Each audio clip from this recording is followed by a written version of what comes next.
With time management, when I'm looking at all of the pieces, when I'm doing the self-assessment in the beginning, I have a saying, productive people are productive because they use tools and systems to keep them on track.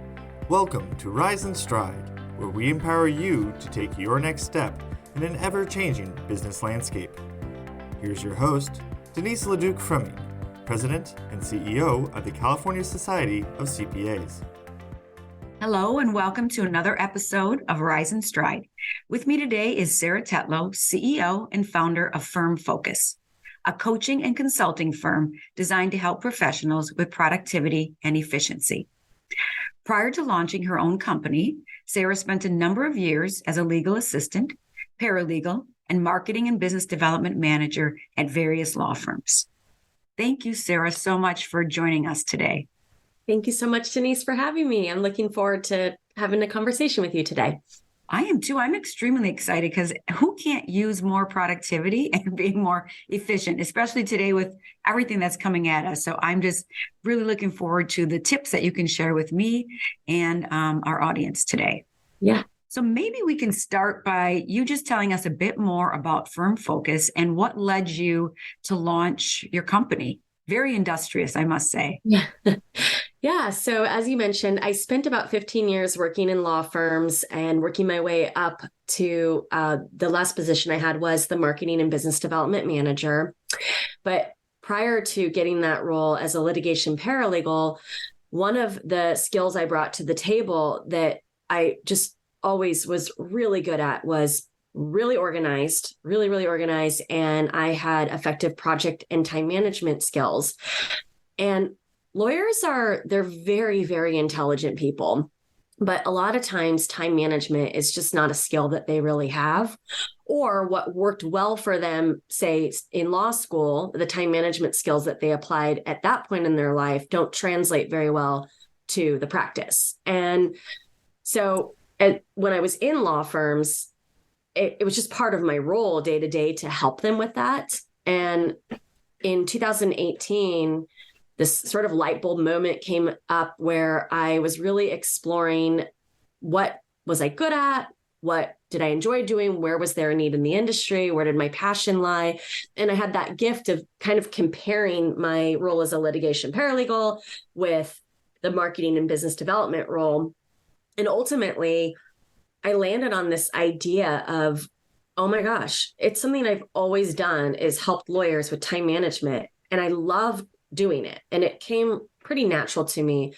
And so then, long story short, I came up with this idea. And then I was like, okay, firm, attorney, law firm, lawyer, and, productivity, organization, efficiency, Firm Focus, and landed on the business name. And it just was so fitting for what it was I really wanted to do. So that's how Firm Focus was born and how I came into this really niche area of helping lawyers and also CPAs. I work with a lot of CPAs as well with time management and getting the right things done each day.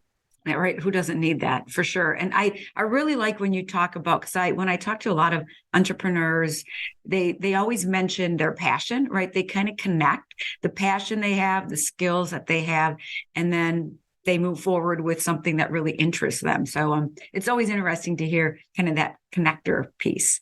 Yeah. So you talk about time management and business development, and you kind of have a unique approach to that. Can you maybe just explain that a bit further? So business development is something that I had that role in law firms where I worked with the attorneys on their business development and marketing skills and endeavors. But the gift that experience gave me was when I did go start my business, I needed to use those tools myself because here I was starting a business from scratch and I had to build that network and do that business development. And for a lot of lawyers and CPAs or solopreneurs, we don't have the kind of industry. We're professional service. So marketing, digital marketing is, for many of us, it's not really what's going to work. For some, it does quite successfully. But for many of us, where we gain our clients is really getting out there and conducting that business development. And as you recognize, Denise, and all of your listeners probably do, it takes time. It takes a lot of time to get out there, nurture those relationships, build them, track them, do the follow-up. And so one of the things now business development is not really what I do in my coaching anymore, but it can be a piece of it if it's something that my productivity coaching clients need to do business development. I'm about systems and making it easy. So having the right CRM or tools, or even if it's an Excel spreadsheet or using Outlook contacts, these are all okay, as long as there's a process or system to simplify your business development endeavors, because it is a necessity in our practice to do it. Having the right tools is so important to anything you're doing, and then using them the right way. Yeah. There's so many times I talk to individuals and they'll say, well, I have this really great system, but I use 10% of it, right? So whatever you have, hopefully you can use most of it so that you are as efficient as you can be. So a question for you, working with your clients, because you work with probably so many different clients, what has been kind of some of the pain points that you've seen, or that where they need assistance? Well, the big one is email. Oh, email. Yeah. A lot of so with time management, when I'm looking at all of the pieces, when I'm doing the self-assessment in the beginning, some of the things that go into time management are distractions, interruptions, multitasking, procrastination, analysis paralysis, perfectionism. What are their goals? How are they tracking projects and tasks? Are they paying attention to their calendar, their schedule? And so a lot of these pieces are things that I'm helping coach through so that they learn or relearn the skills to mitigate some of these things. I have a saying, productive people are productive because they use tools and systems to keep them on track. So especially, you started off by saying in 2023, there are distractions everywhere. Everybody wants your attention. Email, social media, news, whatever's going on in your environment. And so we have to work a lot harder to mitigate those, because even like people ask me like, gosh, you must never get distracted. I'm like, I'm distracted all the time. I'm constantly distracted, but I have the right tools in place. So like, for example, and I mentioned email at the start of this answer, because a lot of these go back to email. What do you do when you are working on a project? It's requiring a lot of brain power, and your brain is telling you, hey, Denise, you really need a break right now. You should really take a break from working on this large tax return or this tax planning. Why don't you go check email? Just see what's come in. That's more exciting. So that goes back to email. That's a distraction. It can be an interruption. And I have a distinction that I do between distractions and interruptions. I'll just throw it in here right now because it's kind of on topic. So my definition of a distraction is it can manifest externally or internally, and it's often within your control. Whereas an interruption is external and not usually within your control, or it's more difficult to control it. And I feel pretty passionate that email is a distraction, not an interruption. And I said productive people use tools to help them stay on track. Turning off your notifications on your email is one of the simplest things you can do, so that at the very least, it's not grabbing your attention. You have to actually proactively go and check email. So I could go deeper into that, but at the surface level, a lot of these variables go back to email being one of the biggest pain points or distractors in most professionals' days. No, we hear it all the time. We do. And so turning off the notifications, I think that's good, because the constant pinging sometimes can make you crazy. And you feel like, you're right, you feel like you want to go answer it because you think it's quick, but it really never is quick. Is there just out of curiosity for myself, is there a better time to do emails? Like I usually leave those to when I'm not my best part of my day. In other words, because I try to do projects or thinking things earlier in the morning, and when I'm later in the evening, when I don't have as much energy as such, think like that, I'd leave the emails. Is that wise, or do you have any tips? Because we can be our own worst enemies, right? I can be. Yeah. To you said, I think I really like that you said it's a distraction. It's not, a lot of times we think, oh, it's an interruption, it's external, but no, it's you. You are your worst enemy at times. Yeah, you hit the nail on the head. It's definitely a distraction. Here's the thing about your question. It depends. And this is where you have to kind of ask yourself the question, and I'm gonna answer this, but you have to kind of ask yourself the question, am I somebody who can basically set times throughout the day to check email? I'm not, and I think most people are not. They are going to check email. They're going to, and even if they start by saying, okay, I'm going to have healthy habits, and this week I'm only going to check email first thing when I start work for a few minutes, and then I'm not going to look at it till lunchtime, and then I'll look at it at the end of the day. I have found most people fall back into the habit of checking email chronically throughout the day. I check email chronically throughout the day. Now, that being said, I think it's really, really important. And this gets, sometimes it can get really deep into the coaching through this, but I think it's really important to limit when you're checking email. And I use a tool, I have it here on my desk. I know your listeners can't see, but I'll say what it is. This is something called a time timer. So if you go on Amazon and you look up time timer, and it's a brand, it's really great. I use it all day long, where you set the time, and I use it to help me with procrastination. I use it to help me manage my time, like when I'm in a session. I use it to help me say, okay, I've got a meeting in 15 minutes. Let me set this timer for 14 minutes and do some deep work in that time. So I bring up the time timer, Denise, because that can also help with my suggestion of turning off notifications. So you imagine, because if people are listening and they go, well, if I turn off notifications, my fear is I might miss an important email. But you can turn off notifications, set your time timer for half an hour, go work on something, get deep work, and then the time timer will remind you, okay, go check email. And then I set the time timer for 7 minutes to handle email. Basically, email should be, I have a whole course I teach on email management, but email should be triaging essentially. Like, okay, the quick responses, you can take care of those, the quick deletes, the saves, and then the emails that are bigger projects, we shouldn't have to stop what we're doing to do them in the moment. That would be a distraction. Instead, we should, calendar the time to then address that particular email. So that's an effective way, Denise, I think, just to tie this back together, where it may not be that you're checking emails certain times of the day, but you should be checking email intentionally, and you should limit that time in the moment to basically triage, prioritize, organize the emails, get back to the deep work and what your intent was for the day. And then if you're doing this as a regular process, it's sustainable to still balance all the spinning plates that are going on in your workday. Those are great tips. Those are. And you said you have a course. Is that the art? Yes. Yeah. Okay. We will put that for all the listeners. We will make sure that that's available, and so that you all know where to go for that, because I think that would probably be really helpful. I know, to my team for sure, and then to other teams as well, because it's probably the one Achilles heel of every single one of us. Slow death by email is what I have heard so many people say, and there's a better way. It doesn't have to be that way. I promise. It's like a drip campaign, right? It's just drips. That's for sure.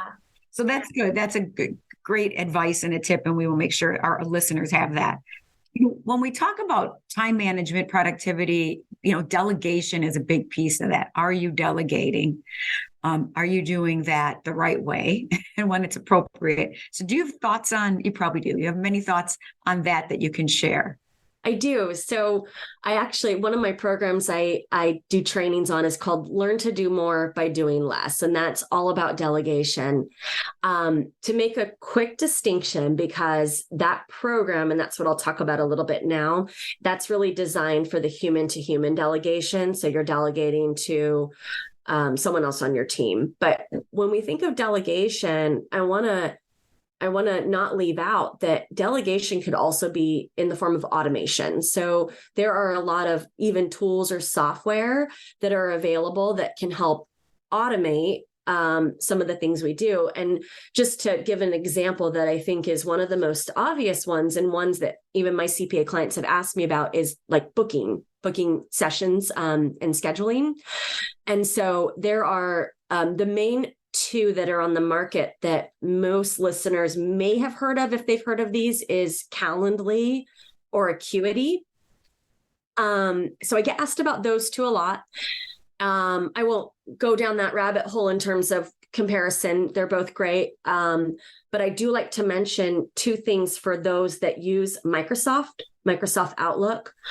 Microsoft has in your Outlook suite, or excuse me, your Microsoft 365 suite, there are a lot of tools that Microsoft has available to us for free as part of our plan that are often underutilized. And so Microsoft Bookings is something that if listeners just go to their office.com suite, you probably have Bookings. If it doesn't show up as an icon there, you can usually just Google Microsoft Bookings and then get in that way. I don't know why Microsoft, sometimes it's a pet peeve of mine that they have these offerings, but they often don't make them, they don't bring our awareness to them until you kind of hear buzz about it. So Bookings is available to your clients. It's basically the same thing as Calendly and Acuity. And one other thing I do want to mention about Microsoft scheduling. So if your listeners who have Microsoft have Outlook, they may notice when they're on their dashboard, there's a new button in the ribbon that says new poll find time, or new scheduling poll find time. I cannot even tell you how excited I am that showed up in the last month. I have been asking Microsoft to make this tool more available to us, and they finally did. So this is similar to, if your listeners have ever heard of Doodle Poll. Doodle Poll is when you are trying to coordinate a meeting with, and even one-on-ones it works, but more than one person. All they have to do now is tap that button, find the time on their calendar. So I might, Denise, send you today at noon, tomorrow at 3, Thursday at 8 a.m. or at 4 p.m. And then I send that off. Outlook now blocks the time on my calendar as a hold. And once you get a consensus from whoever else you're scheduling with, Microsoft releases the holds and books the one session and sends it via Microsoft Teams. I'm a Zoom user, so I just go in and I update it with Zoom and take off the Teams. Microsoft is not going to make that easy on us because they don't want us using Zoom, but it's one extra step. So this process now takes, I know I said I was going to talk about the human to human, and then I went off on this I love that tangent, but I think it's a really important thing to mention because it is free. You have it available. It is a time-saving tip. What maybe would have taken me or my assistant back and forth and blocking on my calendar, and then I give up that time to somebody else, and then I'm like, oh shoot, I didn't block it, and it's so frustrating. I'm sure I'm not alone in this. This has made it so much easier, and it is not just for Outlook users. You can send it to Google users or Apple users, and they're able to come in and answer the poll, and it still works seamlessly. Oh my gosh, that is fabulous. Because one of my pet peeves is when people go on email and they're like, when are you all available? And it goes back. And I'm like, can you just set up a doodle poll?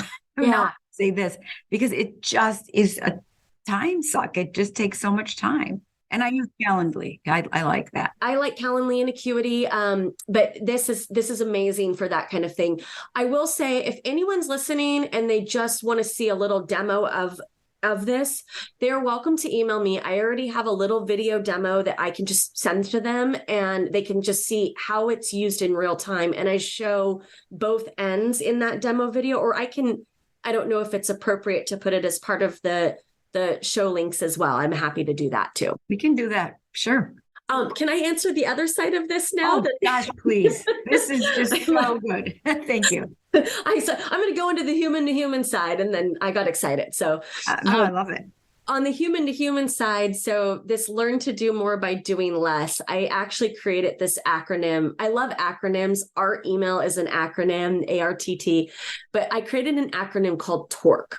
So an effective delegation experience requires TORQ. And I mean, we could do an entirely different podcast on delegation skills, but for this, I'll basically just say that in order to effectively delegate, it is a two-way street. That relationship has to be built on both ends. And specifically, I've seen this more in law firms. I've heard one of the generalizations I've heard is like lawyers and CPAs, you're quite similar in terms of the kind of work you have to do, the attention you have to put into it, the cadence of the workflow seasonally or even week to week or day to day.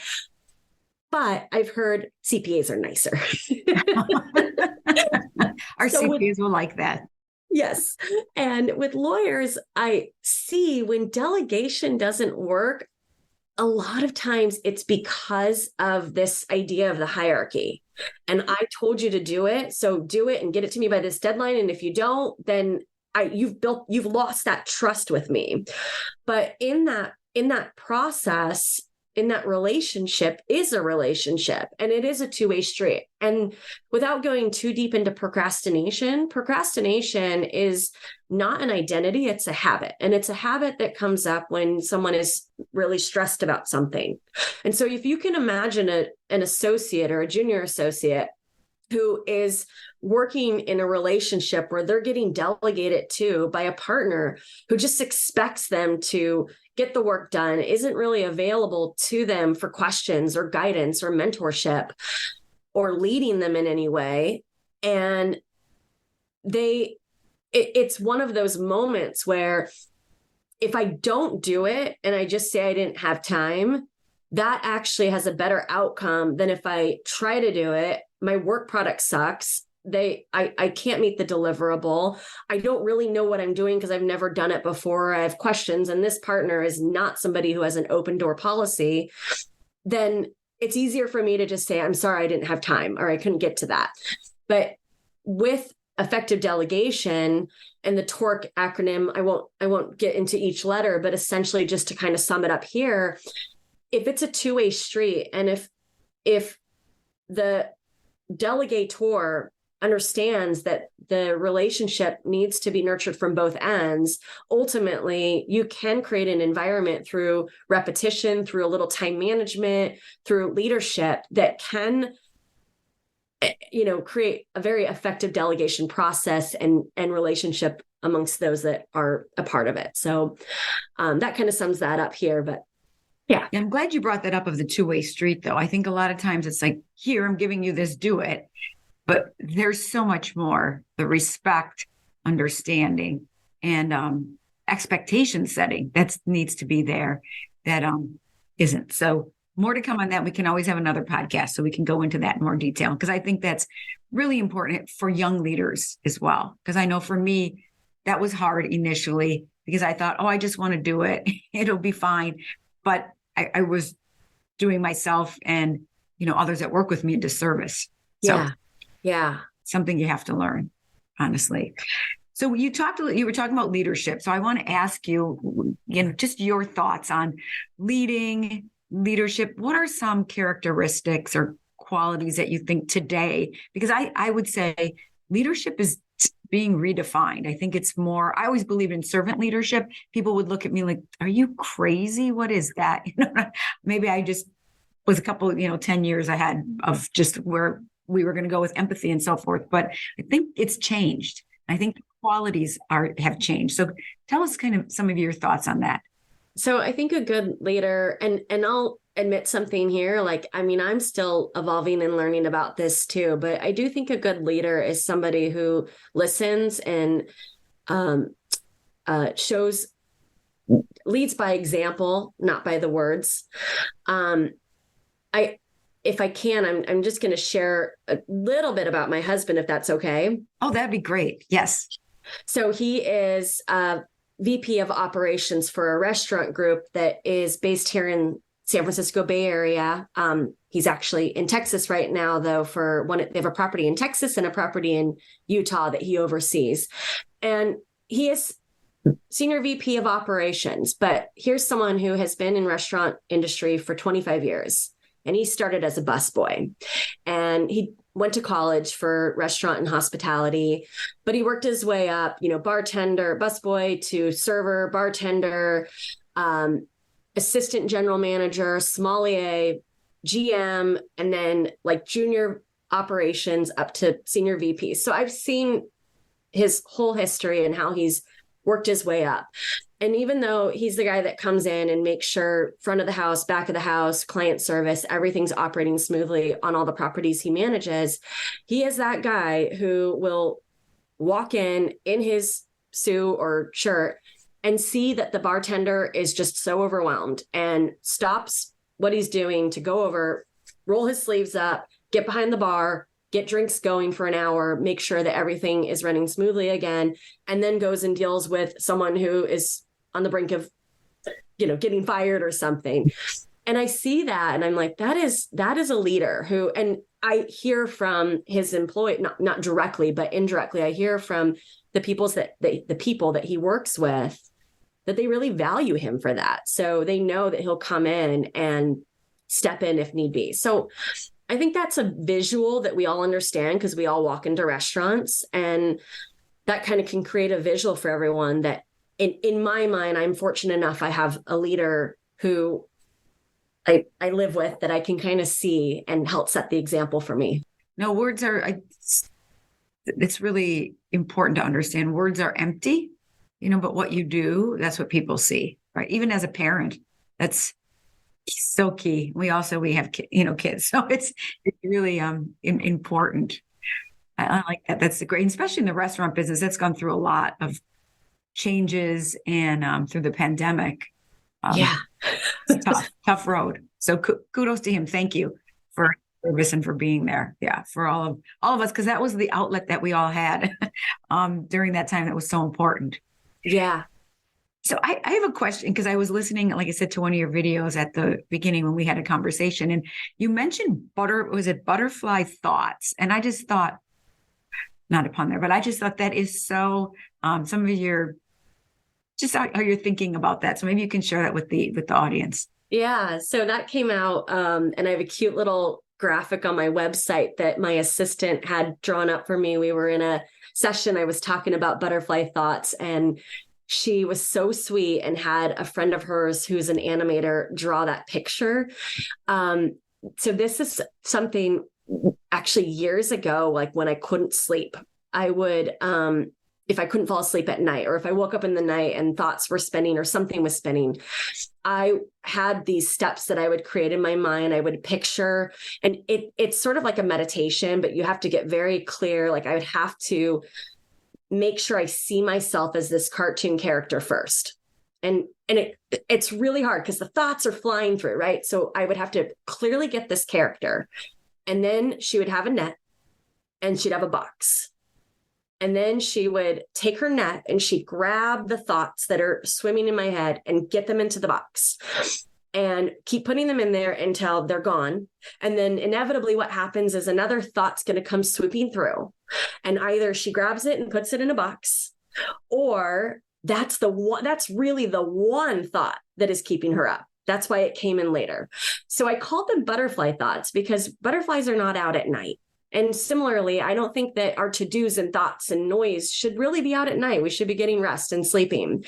So this was something that I just kind of came up with that worked effectively for me, where I can silence the noise. And they're important. They're butterflies. They're beautiful. I value these thoughts, but I just don't want them coming out at night. So this metaphor or meditation that I would do would put the butterflies away in a box. We're not throwing them away. And it really helped me settle back in, or give me clarity. Like, oh, the whole reason all this noise is coming in is it's really that one email I've got to respond to, and I forgot to respond to it. So that's the one that came in later.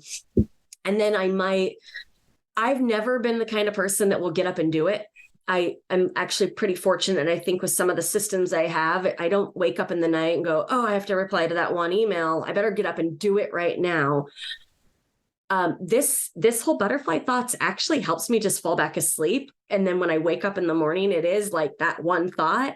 But worst case scenario, I might get up and just make a quick note to myself. Like, that's the one thing that's keeping you awake. And as long as you make that note to yourself, you should be able to go back to sleep. Yeah, it's because I think all of us can just identify with that we have these thoughts that are always, and I like the butter because they're always there fluttering around, right? And so how do you tame those kind of at night so that you can sleep? And sometimes you're right, having your iPad or something there, your phone, just to make a quick note helps as well. But if you use all of your tools during the day, you should be in a good shape, right? So you should have to really have a lot that's on your mind. But I just thought that was it's something to visualize, and I think visualizing really helps us all, honestly. Yeah, and obviously you can change that visualization for whatever works for you. That was just the one that I had created, but something else, but butterfly thoughts might be a good analogy. And then whatever gets you to help tame those butterfly thoughts so they come back during the day, not at night. Yeah, I liked it. I thought it was really some good advice. So one last question for you. You started your own company. You navigated through a lot of noise and a lot of probably different perspectives. And what advice would you give young professionals that want to get in the C-suite, that want to be entrepreneurs? What advice would you give them? Take the uncomfortable steps. Take the steps that you know you need to do. I'm not going to take credit for this part of it, but I listened to I think the number one motivational speaker in the world. Her name is Mel Robbins. I follow her. I love her. She's a New York Times bestseller. And she had a podcast recently on confidence and said, we think of confidence as a feeling that you're going to get and then you take action. And it's actually the reverse. Confidence comes from taking action. You don't have confidence on anything. And I've been saying I'm a visual. I like to describe the visual. And I think the thing that resonated the most with me is she is saying chopsticks. You don't have confidence using chopsticks when you pick them up. In fact, you're a flimsy mess when you pick up chopsticks for the first time. But in order to learn how to use chopsticks and become confident with them, you just keep practicing, you keep using them. And eventually you pick up chopsticks and you're just like, yeah, this is super easy to do. So what are the actions you can keep taking to just stretch whatever's comfortable to you? And I think that's something I'm always trying to do is like something that's not comfortable shows me I've gotten too placated. It's time to make the next step to something and stretch it a little bit more and grow a little bit more. So imposter syndrome is real, but just that's a good thing. That means that you are doing something that makes you a little bit uncomfortable, which means you're growing, which means you're going to become more and more confident to do more things. 100%. I always would say if when I feel comfortable, it's time for me to move on. 100%, because you have to stretch yourself, to your point. And it's scary, but the more you do it, the more it's invigorating, I think. That's great advice. That's great. And I have not, Mel Robbins, I'll have to look into that. Yeah. Yeah. Great. Well, this has been just a pleasure, honestly, Sarah, to talk to you, to get tips. There's so much here. So I took a lot of notes, a lot here, and we will be in touch, and definitely would like to have you back to talk about more in delegation, because we all can use more advice there. So thank you. Thank you so much. I really enjoyed this, and have a wonderful rest of your day. Go do something productive today. Rise and Stride is produced by the California Society of Certified Public Accountants. To learn more, visit calcpa.org.